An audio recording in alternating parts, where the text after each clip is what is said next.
All right. Hello, everyone, and welcome to Spaces or Tabs, hiring your software engineering team. My name is NJ. I'm the founder and CEO of ComSciLive, a startup that's aimed at providing computer science tools to students worldwide. I'll let our great panelists introduce themselves, starting with Max. Thank you, NJ. Hi, everyone. I'm Max Feinhesich.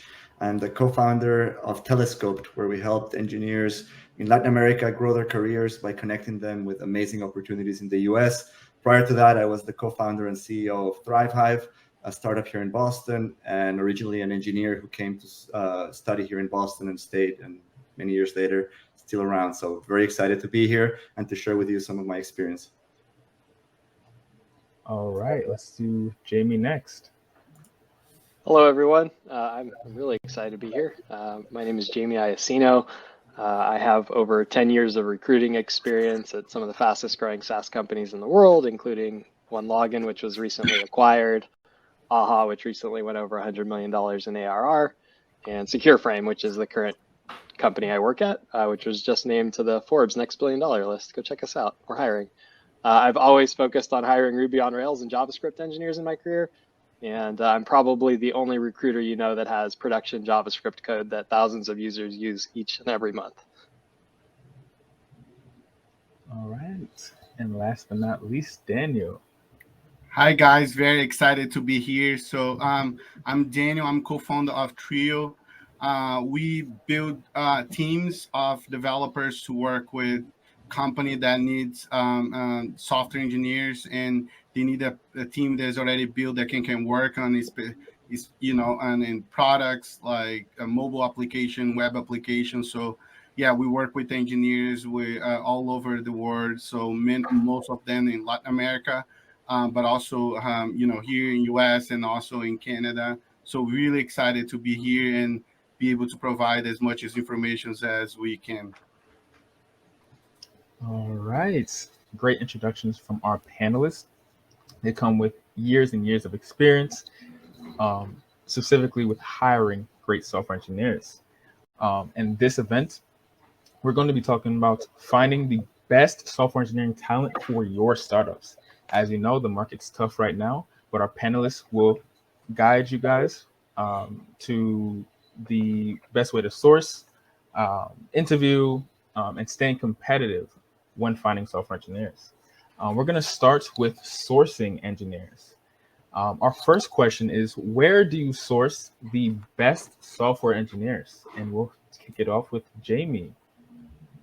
Yeah, thanks. I thought a lot about this. This is actually something I think about on a daily basis, I guess, for the better part of the last decade. But I started by writing down, well, we got to define sourcing, because sourcing does mean different things to different folks. And so I would define sourcing as proactive outreach to folks that aren't applying to your jobs or aren't being referred into the business for open roles. And so the best software engineers, that gets a little bit difficult to define, like very specifically, but like, where do you find the talent, or where have I continued to find talent over and over? I mean, for me, I've always started in public code repositories. And so working with Rails.org used to be a thing. I started my career in there, finding users in that space, going a little bit deeper than just like a LinkedIn or a LinkedIn message.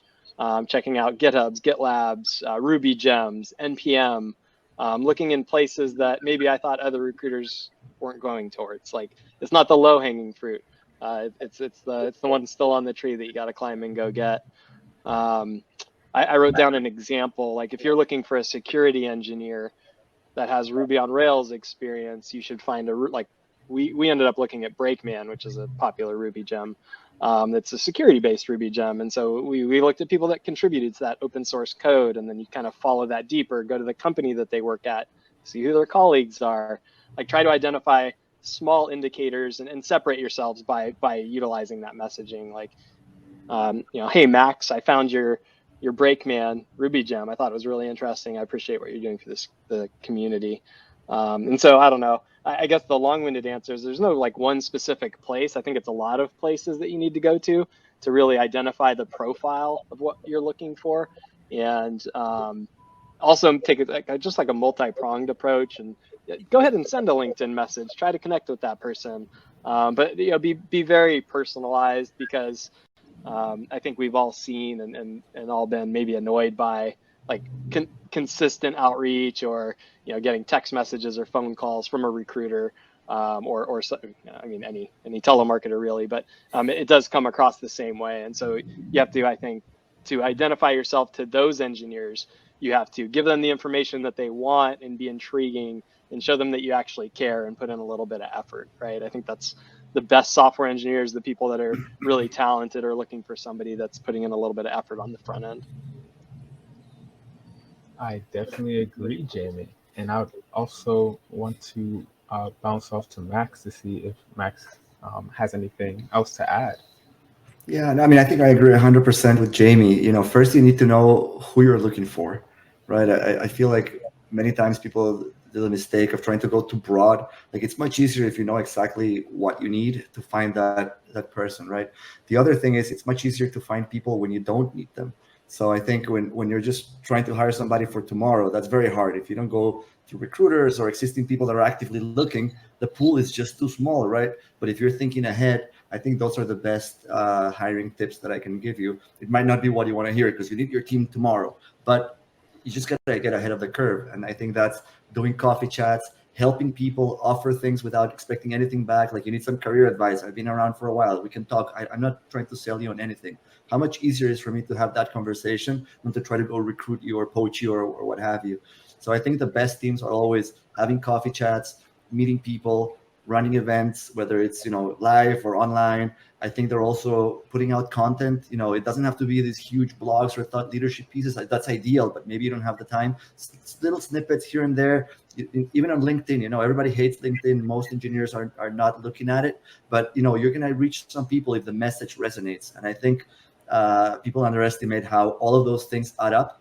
And then the last thing that I wouldn't forget are universities. So we used to be very close with the co-op programs at Northeastern, for example. Find your local universities, go meet with those students. They're going to go out into the wild. Again, they might not be ready for you now. You might not be ready for them, but everybody in the end is going to be a connector. And if you help people, I think they help back later on. So have a long-term view of the world, and that's eventually going to pay off and help you with recruiting and sourcing.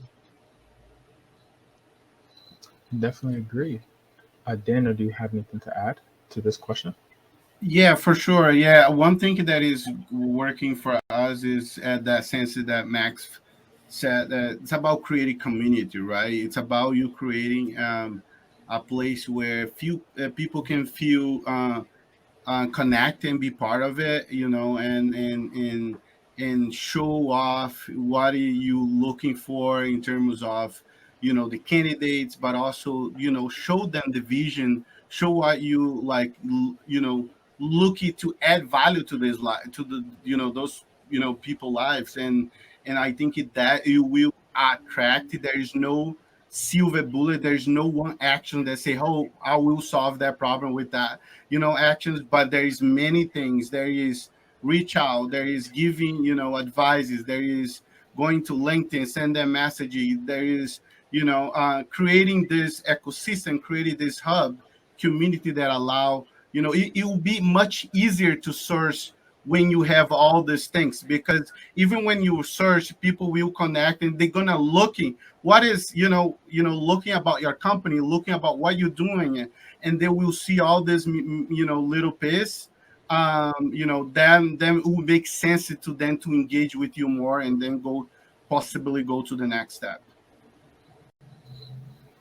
Definitely agree. Our panelists hit the nail on the head, especially with this question. Building a community, making sure that the outreach channels and messages that you're using and that you're putting out are more personalized, because engineers value that. Now for the next question. Which or what type of engineers should you hire, and when do you need them? Let's start with Max. Yeah, I can take a crack at that. I think initially you're looking for startup thinkers. Forget about the engineer profile itself. If you're like an early stage company, you're trying to put together a product, You need somebody who can be a true generalist. They're going to have to build a kernel of a prototype and be okay destroying it and doing it again, and then connecting with this other service and finding out about that technology. Oh, and by the way, you're in charge of also like interviewing whoever we want to hire next. So I think that profile is pretty unique early on. And as you start building the team, you need to anchor with some people that have, that entrepreneurial mindset, that continuous learner, feel for just the love of discovery. Once you've got a couple of senior people, you start building a team, you've got a little bit of an MVP product in place, maybe then you can start branching out and hiring, some mid-level engineers and a couple of juniors maybe that you can start investing in. I feel like sometimes we're so cash strapped that we end up with juniors early on, but then we don't support them. And it's like, oh, it didn't work out. Well, no, they're probably very good engineers and they just needed more support than your company could give them at that stage. So I think knowing how much you can invest in somebody at which point allows you to kind of start expanding and getting to more junior folks, enabling them to grow their career. And then as the team grows, of course, you're going to have to supplement that with kind of like the leverage, right? That's DevOps, QA, all of the ancillary things that are going to make each one of those engineers more productive. As you start breaking into teams, you bring specialists. Now you have these pods that have to be kind of hyper productive, but then you bring folks that just help them be fast, that just be better and faster by adding some of the infrastructure around them. That's how I think about it, but it's very unique to each one of them, each one of the companies that you're building. Definitely agree. Jamie, do you want to add to that? Yeah, I mean, I think I would echo what Max said, especially in terms of as I've grown with companies and scaled with them and what the teams are looking for. You need, I don't know, I often hear like the full stack engineer term early on, right? Like you need somebody that can solve problems, take on challenges, pivot quickly, talk to a customer, interview somebody, and write code within a 2-hour time period. And that can be very difficult, right? Because as an engineer, you want to get into a space of flow, and to get there, it usually takes maybe longer than half an hour or 45 minutes. And so it is a different person. And again, to Max's point, like that, then the team grows, and then you need different aspects, right? You might need an expert in one particular area, whether that's like QA, DevOps, maybe a very front-end focused engineer, something of that nature. Somebody to replicate your data centers, whoever that may be. And so, it depends on the stage. And I think now it's come up twice that the definition of what you're looking for is very important here. Depending on where you're at and what stage you're at and what the ability is going to be of that person, do you need to actually hire somebody that's going to be in the interview process, or do you already actually have 2 or 3 of those folks? And then the next person that you need to hire is going to code 6 hours a day on their own in a silo, and the other 2 hours they're interacting with the team and getting feedback. And is that the person that you're looking for? And is that good on both sides, right? Like communicating that to the candidate, making sure that's what they're looking for. Got it. Definitely agree with that. And Daniel, do you have anything to add before we move on to, we got a question from Phil. Max and Ejin just nailed the head. So it's all about where you are and the company, the stage of the company, and also you start generalist key. The smaller you are, the broad you want that engineers, but also most important that engineers or that talent needs to feel at least a little bit what the feeling that you have while you're working on that product. You know what I mean? And trying to find if there is a connections on that person connection with the mission that you guys have, and that can add and that can grow out of more technical, more specific tech. But yeah, the smaller you are, the broad you want to be, the focus on the softer skills, on the softer skill of the person, and how willing that person is to, or that talent is to kind of come in and help you build, stuff, and sometimes not even just code, but do other things, answer phone, and help customers and stuff like that. Yeah. Can I add something, NJ? I was thinking about this, and I agree 100%. And I think it also depends on what the founders bring to the table, right? If you're super early stage, but you've got 2 very technical founders that are senior folks that have built production level, it's just a different game than if you're like 2 business people that might just need that third leg of the stool. So it's very specific to the use case, like Daniel was saying, for sure. Definitely agree. And while we're on this topic, I see a question from Phil. So Phil said, related to Max bringing up co-op and internship programs when hiring new college graduates, given that there are real limits to what can be taught in a classroom slash a lab, are you finding experience with those programs more valuable all the time for those new engineers? And I'll Yeah, leave the happy to floor jump open. in again. I think every conversation that I've had, people that have real world experience, whether it's through a co-op, side projects, they're just gonna hit the ground running, right? They've been there, they've done that, and it's just so valuable. Like outside of the classroom, the world is it's just different, you know. When you're doing an academic project, everything is kind of very constrained. You've got the guardrails. In the real world, like everything fails, nothing works quite as you expected, and you have to interact with other people in a high pressure environment. So I think that's invaluable. That's one of my tips. It's always ask for what are you working on the side. You don't have to have like not every college has a co-op program. That's fine. But what are you working on the side? What did you do for your internship? What are your interests? Like where do you spend your time? And I think that tells you a little bit of the real world experience that the engineer might have. I think that's a great answer. And I do want to bounce off of kind of the previous question with this next question, because Max kind of touched on it for his answer. And it's kind of like, what should non technical founders do when hiring engineering talent? And I'll leave it open to, I think I'll start with Jamie. Sure. Makes sense since I'm mostly non-technical. But again, I wrote down a few bullet points and it seems to flow with this conversation. I wrote down like identify what you're looking for first. Because if you don't know what you're looking for, you're not going to get what you're looking for. And so from there, you have to define an interview process because if you're non-technical, you have to understand how you're going to get to an understanding of a person's technical capabilities. You may have somebody that you know that you trust that you can bring into that interview process. You may not, or you may not have time, or like the schedules aren't aligning. And so you have to then define very specific questions for the candidate that I think I prescribe to the behavioral interviewing theology, I guess, where the experience that somebody is going to give to you at the business is highly predictive upon their past experience. So you just ask them things that you think that they need to do, and then just ask them about times that they have experience doing that. And then extrapolate, okay, like what'd you learn from that? Could you have done better? Like how big was your team? You know, like try to just like understand some things about them. But if you're a non-technical founder and you're looking for technical things to be answered, I would suggest asking questions based on what you're looking to get answered, and then find people that have that experience, and then you'll start to see them attract towards it. People that don't want to do those things, it'll be very clear because you're asking them directly, like, yeah, these are the things I need you to do.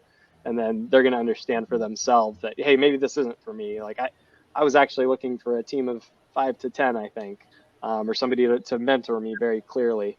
Whereas, again, obviously, if there's nobody technical in the interview process, you're going to be that team, right? Like you are going to be that person that is doing all the different things in the course of one day instead of just being focused on putting out code. Definitely agree. Daniel or Max, do you want to hop in? Yeah, for sure. It's definitely the more detailed information that you bring it to that candidate, especially if you're not technical, is it gonna create that confidence from the talent, from the candidate itself. Because if you come in and you don't know what to ask you, what you're looking for, it might not sound interesting to them. And bring that outline on the table, or look, this is what I'm looking for, and this is what we need, and go and explore. Have you done similar project? Can you show me their project, demo for me your project? How you build this, how long did it take you, what was the most difficult things for you to while you building this. It kind of explore, because the end of the day you are looking for outcome, right? Any person, technical, non-technical, you are hiring someone to deliver your outcome. You just need to validate if that person will deliver the outcome. And also you want to validate if you would be pleasant to work with that person. A lot of people, you kind of need this. Okay, would I have a fun working with that person? Because you're going to spend a lot of time with them. Today it's remote, but you're still going to talk to them all the time. You're going to talk to them a lot, and probably more that your wife or your husband. So you better see if that person has a fit, has a connection with you. But yeah, I would just go explore applications that talent has built in before, and work towards that. Sorry, I don't want to go too deep on that, but Yeah. Can I expand with a couple more questions on that? I think what have you built, of course, but I would ask what went wrong? How did you yeah. fix it? What did you learn? If you were to do it again, what would you change? Because then it starts to tell you like how they think, right? And then what lessons they bring into whatever you want them to build. And I couldn't agree more with the culture fit. I think, they have to be mission aligned for an early stage hire. Like they just need to buy in and believe in what you're building, because there's going to be a lot of things that don't go the way you expect them to. And they need to have that resiliency to succeed through those hurdles. I most definitely agree, especially going through that right now. Being able to, bring people on who are, aligned with our mission and able to bring value and mesh with the culture that we are, creating at the early stage startup. So definitely feel that. And that also leads into the next question. What does the ideal interview process look like when hiring engineers? Either Max or Jamie can start this one off. Yeah, I can take it if you want, just quick. I think there's no ideal. I work with clients every day. Each one of them has a different process and it works for them. Some companies, they have 7 stages and others have like on-site. Like it's so varied. I don't think there's an ideal process. I think the ideal process is the one that is clearly communicated. And I'll pass it on to Jamie with that. Yeah, definitely clearly communicated. I have a lot of notes on this one. They vary wildly. Do you remember 3 years ago when you would go into an office for 8 hours and have lunch with the team? We'll start to see some of that again, but things change. Yeah, it depends on the company size, where you're at in a stage. It has to be well defined, though. It should be the same for every single candidate, right? Like I think from a candidate experience perspective, when you're interviewing folks, you want them to enjoy that process, right? And so if it feels crisp, and at the end of that first interview, you can tell them what to expect next and when to expect that. I think that's really important. And so, like 3 interviews, 6 interviews, 2 weeks, 8 weeks. It depends, some of the large FANG companies, they'll fly you out to the offices. Or they used to do that more, but that's part of it, right? Like, hey, come out for a few days. We'll put you up in a hotel. Like, obviously startups aren't typically doing that, but the founders may want to meet the person that they're going to hire. They may fly them out for dinner in the night. They just might not have a spaceship as an office. So I do think that the ideal interview process is what works for you, what you want to project to the candidates, that is the culture, so that they're identifying a culture that they would like to be a part of. But yeah, it's really important to make sure that you know what you're trying to do and to deliver that to the candidate throughout the experience. Got it. And Daniel, do you want to finish off this question? Again, Jamie and Max did a really amazing job describing this. It is going to depend on the size of where you are, the culture that you have. I see companies today, because the market are so very competitive. There is a lot of teams right now. They only do a phone call, and then the next call is with the engineer team, that they spend 2 hours and talk to the candidates, just asking them technical questions. And, because like, imagine if you're senior engineers, you don't want to spend time in, a lot of steps, unless that, package is really, really, really, nice. So you have to really streamline today. Very, very important. But again, if you get clear upfront, it's always the best. The candidate expect how long it's going to take, if they have the time to spend, doing that, process, hiring, and it is all about to get clear, and again, streamline as much as we can to get the result that you need, to get the answer that you need, and go from there. NJ, I always think as people speak, and I add some comments here. I think that the other piece that comes to mind is there's no perfect process. But you need to get. But what Daniel was saying, right, and I think Jamie said it too. It has to be consistent, right? Everybody has to go through the same process. Don't skip steps, but also don't ask the same thing 20 times. That's the worst thing. Like, tell me about yourself. Then the next meeting, tell me about yourself. And then the next meeting, tell me about yourself. Guess what? This is not a well-organized team. It's like, how do you present your team to the candidate? Think of the candidate experience like you think about your user journey, right? Like, how does it feel to be going through that process? And I think, don't skip steps. Make sure that you have a clear ask for each one of your interviews. What are you trying to get out of that interview? And then the one that I'm very opinionated, which I didn't really talk about, is I don't think that live coding exercises make a lot of sense anymore.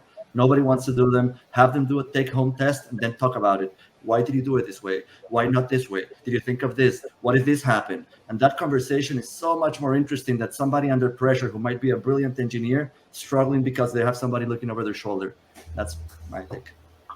Yeah, that's a really good point, Max. People get nervous, right? It's an interview at the end of the day. Yeah. And like it's far beyond what the normal environment you might be in. And you made a good point that I think is worth noting. You talked about, I don't want to say the same thing in 4 straight interviews with the company, because if the company can't communicate, the candidates, like, why are you asking that question if you're not going to take notes and pass it along to the team? Like, it could be indicative, of how the company operates. And then you have to ask yourself, is that sort of communication going to work for me, especially as most companies are remote now? Like written communication, asynchronous communication, like these sorts of things are relied upon day to day. So.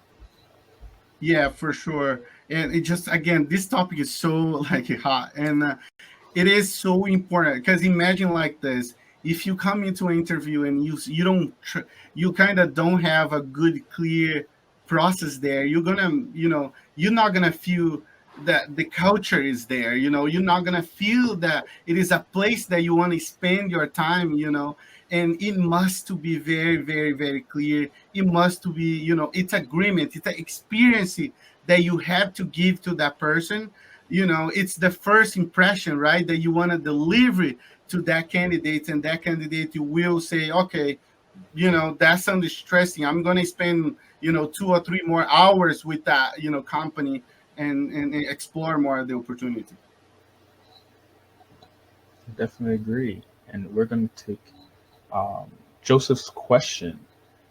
So great talk so far, guys. Thank you so much. And what do you all consider the pros/cons of 1, using agencies to help source, and 2, building in-house TA functions? The floor is open for anyone who wants to start. Talk about a hot subject. I could go off on this one. I'm just kidding. I've worked on both sides. I've worked in-house and at an agency.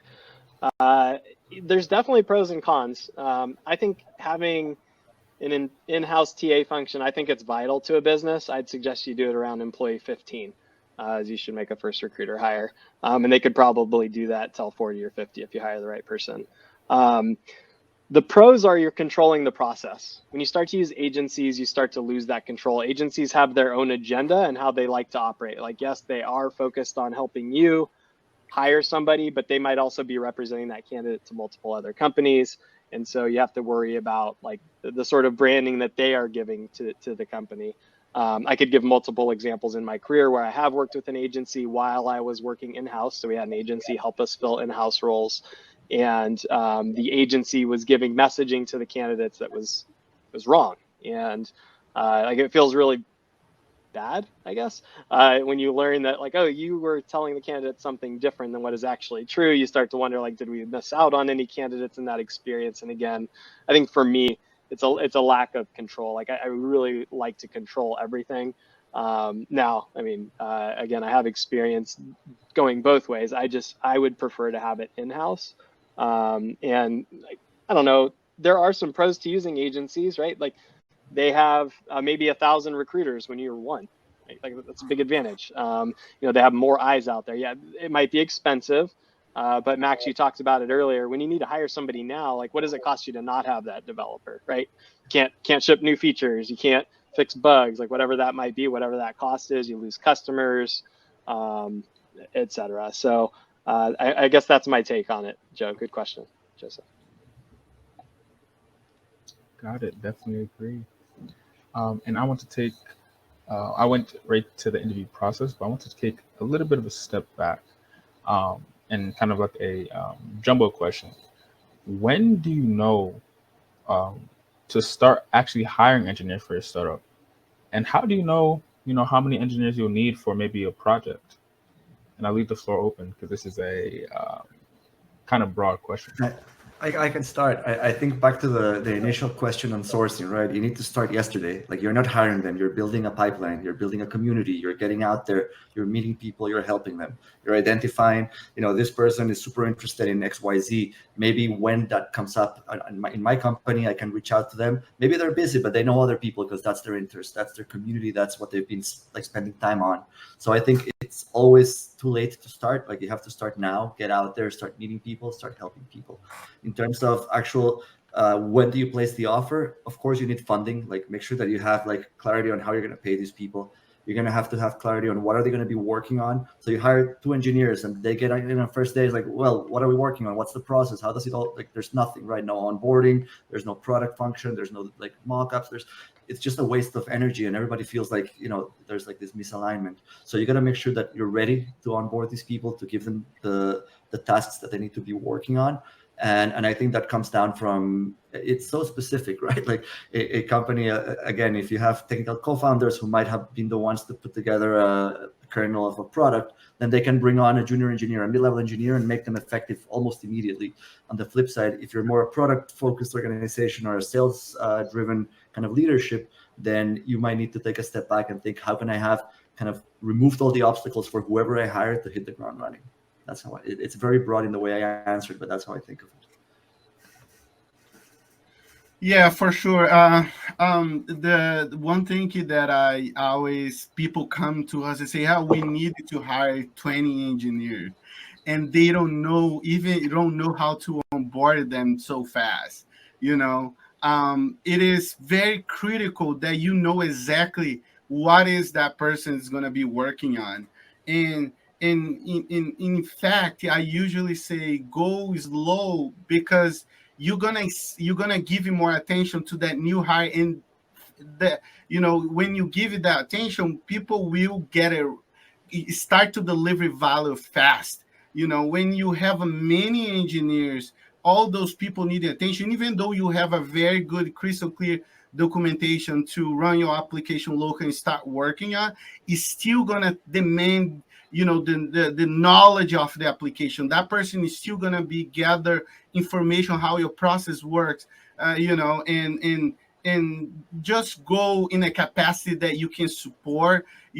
Understand prior what is that person is going to be working on, like looking at your backlog and say what was the features that I would give it to that group of engineers, right? Or if you say, oh, I needed to build a mobile application, then now to build a mobile application you can start with 2 and 3 and go from there, or even just one, and that person become and understand about that application. That person can onboard the next hire, and follow that process. Because you might, unless you have an organization that already have a very structured process to onboarding those people, you might be in trouble if you want to hire a lot of people at the same time, because it's overwhelming. Give your attention to people and help them to understand the organization and the process. It's a lot of work.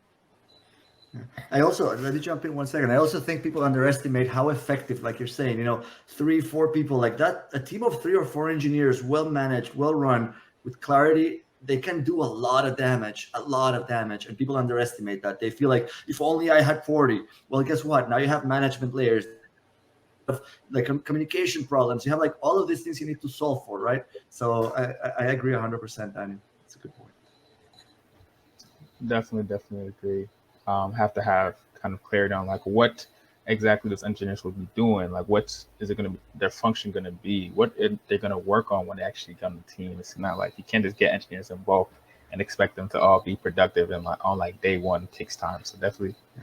I think like it's also like the mythical man hour, right? People think like, oh, we've got this team, maybe if we add more people it's going to go faster. It's the other way, right? Like it's not linear. Like just people take time to like get on board and ramp up and understand what's going on. Definitely. Yeah. And if you're already mid-stage, if you already have 30 or 40 engineers, and then you're like, we want to be 60 or 80, right? We want to double.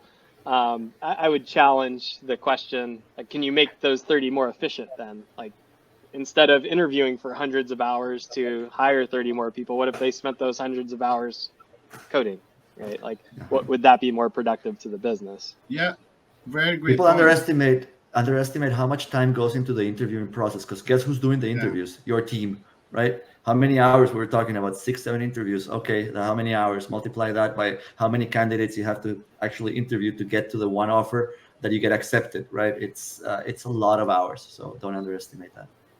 And look, when you when you when you have someone on your process for hiring, that if that person is not a good fit, that doesn't mean that your job end there. You have to write them a feedback, right? Why you're not accepting. So even the engineers that you not ended up hiring, or the talent that you not ended up hiring, you have to spend a little bit more time, or the people who are on the interview spend a little bit more time and give them a feedback, that because that's the way that should be. It's a great point that we missed for the last question, right? Like, good interview processes have feedback for the people that succeed through the process and for the people that fail out of the process, because they're all going to have like an image of your company, and it's a small world out there. Definitely agree. Great points that our panelists are bringing up. And now we're going to get into some of the more on the staying competitive side of things. I want to start with, how do you convey your startup's value to engineering talent? This is an issue even when you're finding co-founders. Like, how do you even communicate your startup idea? There's also that issue with finding engineering talent and conveying your value to them. I want to start with Max. Yeah, so I think you started it with the answer almost. Internal alignment is hard, right? If you get a company, it's your startup, you got 6 people, and you ask each one of them to go into a separate room and write down what we do, each one of them is going to write something different. It's crazy, but like, you should do the exercise. So first you need to have alignment internally. What are we doing? What is our mission? What are our core values? How do we behave? Once that's clear and codified, it's much easier to kind of sell that or convey that to an external party. So I think clarity internally is the first step. And then as you start thinking about engineers specifically, first you got to sell them on the mission. Like, people don't want to join a job. Like, nobody cares about a job, especially in this market. It's so competitive that you got to sell them on the why. Like, why are we building something that matters? The impact that we're going to have, the industry we're going to disrupt, the team that we've built, the technology that we're using, all of those just build up to the why, right? And then, of course, from a technology point of view, from a career point of view, everybody wants to join a place where they're going to be not only part of something bigger that matters, but also something bigger that matters, that cares about me. What's in it for me? What's my career path here? What am I going to get? What support? What challenge? What technology? What education? Like, all of these things are going to be the things that you have to convey as to why your opportunity is the best one out there. Like, you'd be completely missing out by not even looking at it, right? And I think that's the job of any early stage, not only founder, but team member. You have to have all of your team members selling on your behalf. And ideally, what we used to do when we had like somebody go through an interview process that we really liked, we had like 4 or 5 people reach out to them like, hey, I just wanted to reach out, say like, really enjoy the interview. If you have any questions, happy to have a coffee chat, answer anything. And it's huge, right? Because it means that the whole team is aligned and they're like pushing towards this big mission. Yeah. One thing that I want to add is that when you are small, you are early stage. I don't want to say small. Your early stage is sometimes those messages still not clear. Although one thing that helped me the most in the beginning was to find a person that align my my values, that value is going to become the company's value, not only my values but the values of my team as a person, right? Because in the beginning you kind of, it's hard. People say, oh, find your why, but it sounds scary, and you say like, what is my why? It sounds confused. But how can you hire someone if you don't even know your why? You just still look into yourself. Okay, what I believe, what kind of, and kind of find. It's like that thing. Find your tribe, right? Find your community. Because that person will align what your mind is it'll be easier to them because they kind of believe. In a lot of time, there is many time when we find a small company that they probably going to be small for a long, forever or for a long time, because the nature of the business. But you still can find a person that for them matters a lot, that cause, and that's where you can literally bring in that person, and that person will work for you than other big company that has a lot of research, because for them it's so important, that mission and that accomplishment. That's absolutely true. I also always used to kind of make the point that they're going to be having a direct impact on whatever we're building. Like, you're going to build something that is going to be in the customer's hands tonight, not in a month, not in 6 months, not never, but tonight. And the customers matter, and what we're building matters. And so I think that connection of, like, you're not like the cog in the machine really resonates. But it probably also is a selection bias, right? We're looking for very entrepreneurial folks, that we're looking for startups. And so that was like a very clear, strong message to attract people. Yeah, Just I think but go ahead, Jim. I already spoke. Oh, that's okay. Yeah, I was just going to say, like, because the question is about conveying value, right? And I think this is all part of like that control of the whole process. Like, the process that the candidate went through before they're actually talking to you in that first call. So then contextually, you're able to convey. I start every single one of my calls off, and I talk to thousands of people every year for a long time. I ask them, what do you know about the company? Why do you want to work here? And then they may say, I don't know anything. Okay, cool. Let me tell you a bunch of things. Or they may say, I researched you for hours, and they start talking about your blog and the next product that you launched, or whatever it is. And then you're like, okay, they know a whole lot. Like, I can pull this back a little bit, but you have to understand what they know so that you can then sell, right? And you should have a strong mission statement. Like Max said, go in a room, lock yourself up. Like, what value do you bring? How do you bring it? Who brings it, right? So that you can tell people what they're going to be doing, why they're doing it, and like how that's going to help the business. Because those are all things that people want to know. And if you can't answer those things, you probably shouldn't even be taking the time to have those interviews, because you might end up taking interviews and then realizing that's not even who you need to hire. You didn't need a QA engineer, you needed a salesperson. What? So Yeah, I think that's really important. we ended up using like the core values as things that we were testing through each one of the interview steps. So we wanted to bring people that were part of our tribe, that fit in. And so part of the technical interview, and then there was like this cultural components, and we broke it out so that we could test each one of our core values against the person that was interviewing to see if they would thrive. I mean, it really becomes like, are they going to be successful with us or not? Because if they're not, we might as well know that ahead of time, for their sake and for our sake. Yeah. The only two tweaks that I want to add on that is that when you are very early, I think usually it's easier to sell the impact that you're going to make on that company, and when you are on the scaling phase, you can sell more about, how fast we are growing. We want you be part of it, right? I think there is two knowns. It's two different point of view, but both of them make people really excited.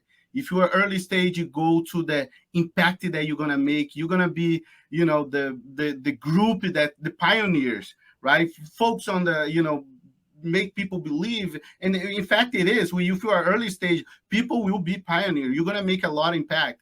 And if you are more on the scaling phase, we are growing so much. We want you be part of it, and people get excited about it. And everyone has to be selling. Every interview is also a sales opportunity. I think people forget that you have to train your team, that you're not only testing the skills and the fit, but you're also selling. So that's important. Yeah, that's so true. Competitive market. Everybody's selling right now. So you got to give that information, right? It's really important. Definitely agree. And speaking of competitive market, I guess this may be the question of the hour, right? How should you think about compensation and equity allocations for engineers depending on your startup stage? And I also leave the floor open as well. Oh man, we're talking. This is not. This is a topic. This is a topic that changed the answer all the time. Especially right now. It might change in 3 months because the market changed, the economy and stuff like that. I heard one. I was listened to someone in a podcast the other day, and the person, the end of the day, you wanted to pay what you can afford, right? There's no other way. You only gonna pay what you can afford, because you want to make the math there, and you say, I can, be able to pay that team for 18 months. We usually is the time frame for you get more investment and stuff like that. But also there is the variable of where you wanna hire that person. There is also this position. I usually again look into the financials of the company, look at what can I afford, what can I pay, and be upfront with that. It comes back to be crystal clear, on that process, and don't just oversell the salary, but oversell the vision, the impact, the mission, because it is, if you just bring someone, attract someone for the salary, it might be that that person doesn't have other interesting, on your company than the salary. But I'll let Max and Jamie kind of go more deeply on that. But it's a very great topic. Yeah, I think it could be a panel on its own. I think that the way I think about it is early on, cash is king, right? You got a little bit of funding that you found somehow, and you need to extend that. And in this environment, if not so early stage, but also like as like the tight fundraising market, you have to make sure that you're very efficient with your cash. So I think you want to pay everyone in the company, not just the engineers, as much as they need to be comfortable, meaning like they're not worried about making rent or paying the transportation or food, like enough to live, but not enough to have lavish things that you don't need. And then you're also looking and self-selecting people that are okay taking the salary that is enough to cover my basic needs and take as much as I can in equity, because I believe in this company and I want that equity. And that's why I'm here. Like, I want to build this together. I want to have that upside when we have success later on. And then as the company matures, I think you need to start doing benchmarking and trying to get as close to market as you can, to the point that, like we're all saying, right? It's a very competitive market. If you come under market and you find somebody and you convince them they join, guess what? 6 months later, they're unless they're like incredibly happy because everything's perfect, which never happens, they're going to get poached because somebody offers them another $1,000. Like, that's not good for you either. So as you mature, you need to make sure that people are compensated, can measure to their value and to market. And then the equity, I think you have to think of as this kind of, it's access to your equity. Your equity is finite and it's super valuable because you're going to be an incredibly successful company. Convey that value, and that's going to be the lottery ticket that you get by being part of this team. And that's how I see it. Yeah. There's probably a lot of spreadsheets out floating on the internet that you can download on how to model this. A lot of different examples, real life examples that I've read through, a couple case studies, really interesting stuff. You have to be able to afford them. Yeah. To Daniel's point, talk about it in the first call too.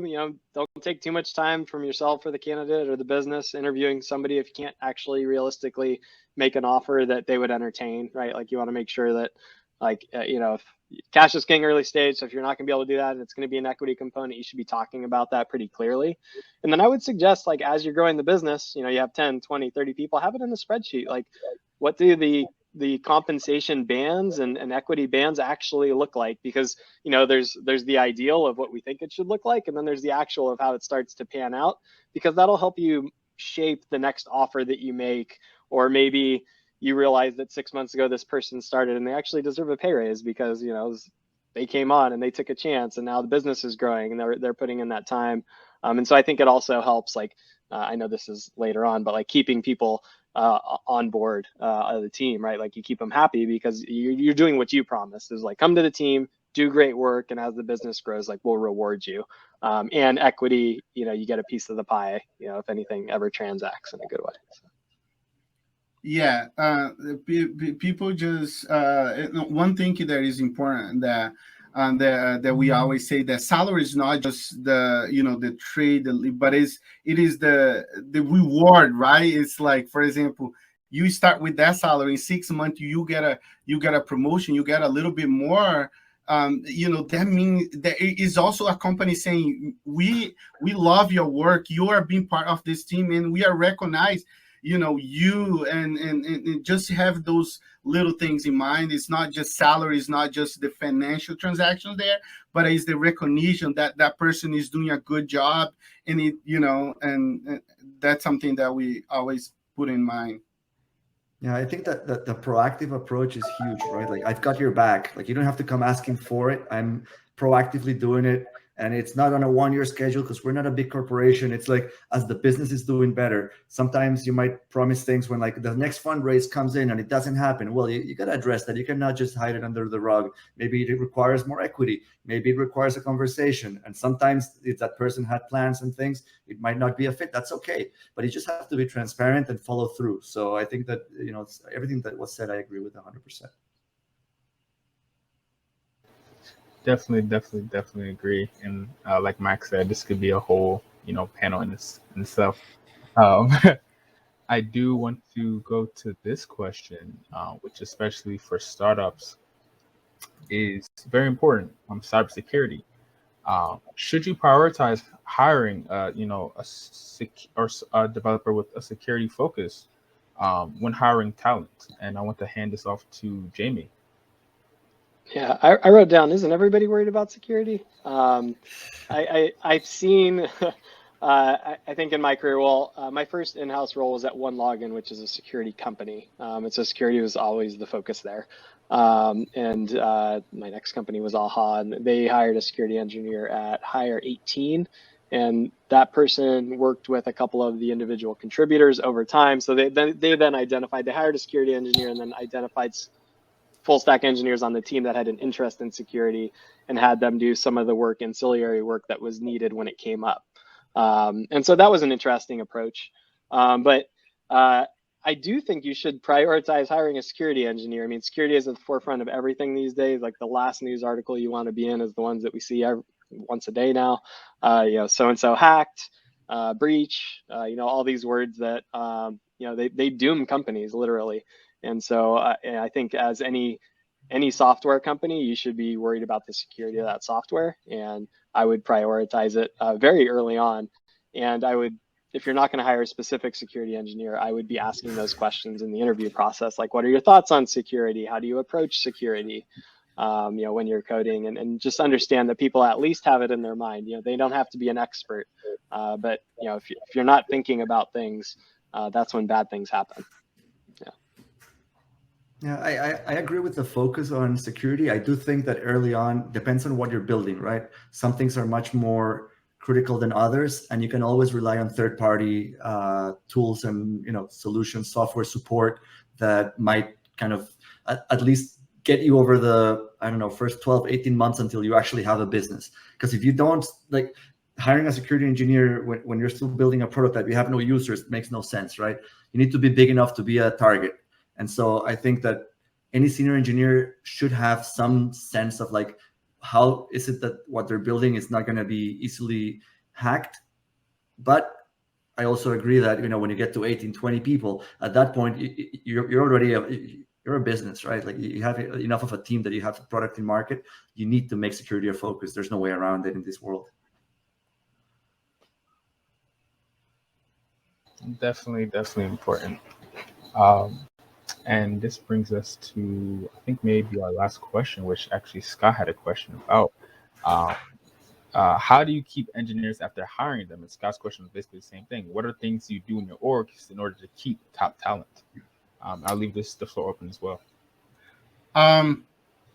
It is very, very important that people hire really, really well, but also mostly so important to people, create an environment that you keep people, right? That you retain the talent, because you spend all this time in hiring, but then if you don't have an environment that allow people, stay, that's a big problem. What I usually, the most important things that people looking for is career growth and challenges, right? So if you can provide them those two things, is already a really good and indicator. It's a very good think for people to stay connected to the company and continue there. So having, created then a career development plan, created then challenges, changing roles and stuff like that, I think is one of big key things. And there's a lot of other small things, other things that you can do to retain them. I think real quick, I can add to that. And I think it comes down to investing in your people. So it means investing with your time. So constant one-on-ones, not just to do the career, but that's critical. You need to have that career growth conversation, but also connect with them, as humans, and start to understand what matters to them. Where are they in their careers, but also in their lives. Try to, invest in them through education. Those are like fairly easy, but sometimes overlooked items that you can definitely put to work.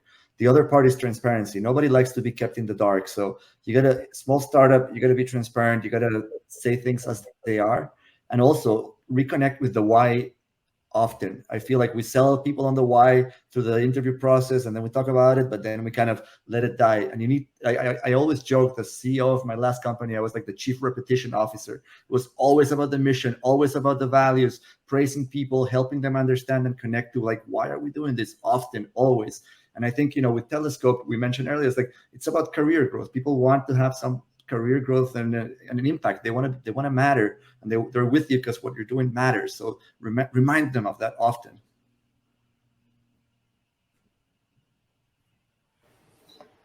That's definitely important, and that's a big question that a lot of founders have. Like, how do we put in a great engineer, a great team? How do we keep them? So I definitely think that's a great discussion.